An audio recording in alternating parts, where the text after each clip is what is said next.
this region, the Southwest region, is the deepest region in terms of past games competitors. We've had games competitors in each and every single heat, and now we're going to get to the cream of the crop, at least how they qualified in coming into this from the open. Now the time to beat, and this is a sprint, we'll see these athletes go fast. The time to beat on the day is unofficial time set in the last heat, 5 minutes and 26 seconds, but the overall event record was set earlier today by Kyle Kasperbauer in the North Central Regional. Unofficial time, 5 minutes and 5 seconds. And Justin, you're right when you called this a sprint. For the women in the teams event, a little bit different. Those athletes were pacing that first 1,000 meters. These athletes will be sprinting. If you want that 5:02, if you want that event record, the row isn't easy here. It's a sprint, and it's a sprint how fast you can row and not fail on the thrusters or pull-ups. Look for these athletes to go out of the gates at about a 140 to 145 pace per 500 meters on the road. We'll try to show those paces to you on the monitor. That's what it's going to take to win this heat. Now, then they'll move on to the thrusters and the pull-ups. To win this event, would they have to go unbroken on those?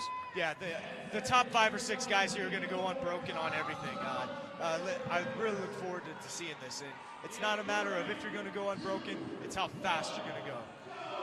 And event number 1 for the men's competition is underway.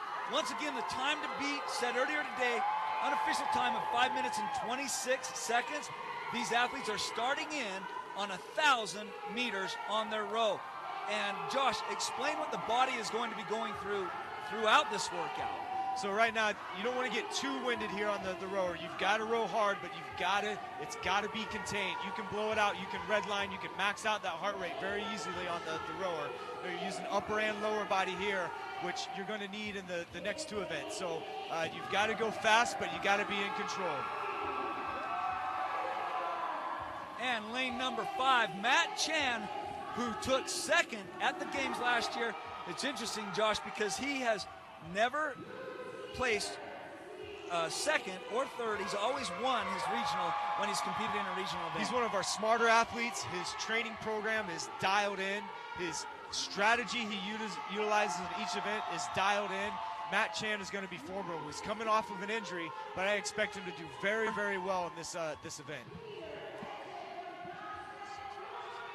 And we're going to lane number 6 with a well-known games veteran. To be honest, Justin, this entire weekend is all about Chris Spieler. There's going to be millions of people hitting refresh on that leaderboard on the game site to see where Spieler is. Can the hero, the CrossFit legend, qualify for his 7th consecutive CrossFit Games? The only person that's competed in all the CrossFit Games. Can he keep that streak alive? People love him. I think he's more popular than Rich Froning and Andy Thorsdottir, the last 2 winners. And in 2010, he took first at the regional, and then he placed 3rd at the CrossFit Games. That's his best games finish to date, was in 2010. Chris Spieler, he's an owner at CrossFit Park City. And lane number 12, that's lane number 1, Nathan Goldhart in the green shirt, front of your screen, just slicing through this 1,000 meters on the row. You know, at this regional, you've got a chance to kind of float under the radar and sneak up on some people because there's so many big names, well-known names here. We'll see which of these athletes can sneak through.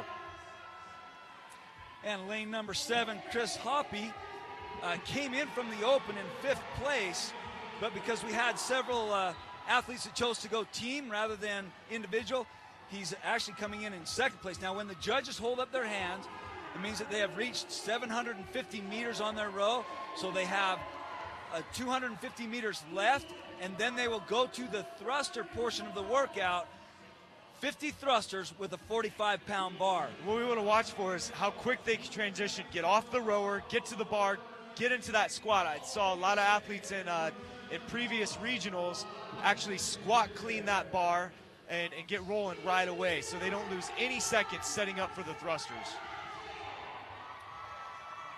We'll see who reaches the thruster bar first, but it looks like Matt Chan is going to be the first to his bar. You'd expect that. The bigger athletes coming off the bar first onto these thrusters, we'll see if they can maintain that lead as we get to the barbell movement and then the body weight movement. No pause whatsoever with Matt Chan. He was the first one to reach the thruster bar, white t-shirt, and turquoise shorts, No. and watch him pound through these thrusters. I want you guys to pay attention to some of the technique here. Some of these athletes are taking a wide stance with their legs and a wide grip with their arms. That's actually going to shorten the range of motion they need to take the barbell through to complete the requirement.